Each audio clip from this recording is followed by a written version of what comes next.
या आता त्यात अनेक मुद्दे आहेत. 2 वर्ष झालं आंदोलन चालू आहे. मराठा वंजारा किंवा असं मराठा ओबीसी वाद नव्हता सुरुवातीला. काय झालं, फक्त आम्ही आरक्षण मागत असताना ओबीसीतून द्या म्हणलं म्हणजे सरकारला आम्ही मागणी करू शकतो ना, द्यायचंय नाही सरकार ठरविल. आता ओबीसी नेत्यांनी काय जाणून बुजून काय केलं, मग उगाच मनोजदादावर बोलायचं किंवा त्यांच्यावर बोलणार का आमच्यावर बोलणार का, पण डायरेक्ट मराठा समाजाच्या नावाने बोललेले मी तुम्हाला अनेक रेकॉर्ड दाखवीन. मनोजदादा आतापर्यंत बोलले नव्हते, वंजारी समाजाबद्दल बी बोलले नाही, पण काल परवाचं भाषण जर तुम्ही बघितलं असेल किंवा त्याच्या अगोदरचं कुठलं, तर आता 2 वर्ष झाल्यानंतर माणूस एखादा तेच समोर येत असेल आणि समजा आता पुढून वार होत असेल तर त्याला वाराला प्रतिवार किंवा हल्ल्याला प्रत्युत्तर देतं ना माणूस, ॲक्शनला रिॲक्शन येत असते, हे तुम्हाला माहिती. मग काही लोक वेगळ्या पद्धतीने बोलले, ह्यांचा स्वभाव थोडा वेगळा आहे, मग ते कदाचित समाजाला वाटू शकतं. त्यांचा बोलण्याचा अजून बघा, तुम्ही असे तुम्ही तसे म्हणले म्हणजे ते काय समाजाला नाही, त्या विशिष्ट नेत्याला बोलताना त्यांची भाषा मी सांगितलं ना तुम्हाला, त्यांना समजून घ्यायला.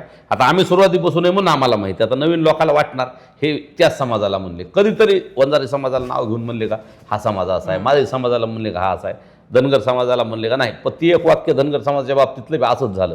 ते आपल्याकडे उगच काहीतरी असं केलं म्हणायचं होतं, पण ते एक अनावधानाने शब्द ते बोलले. मी ती भाषा त्यांना सांगितलं मराठवाड्यातलं किंवा त्या भागात आता पहिल्यापासून त्यांचा स्वभाव असल्यामुळे ते सहज बोलून गेले.